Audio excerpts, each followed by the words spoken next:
বন্ধু, তুমি শুনিয়া যাও, একটা সত্য ঘটনা আমার নবী কি বলিয়া দিলেন। আমার নবী বলিয়া দিলেন,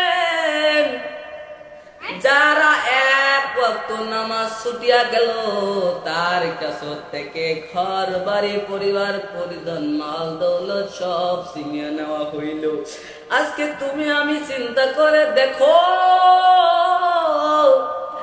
আমরা কয় ওয়াক্ত নামাজ ছেড়ে দিয়েছি, না জানি কত নামাজ ছেড়ে দিয়েছে। ওই বিলার হিসাব যদি আল্লাহ পাক নেয়, তবে আমাদের কি হবে আমরা নিজেও জানি না।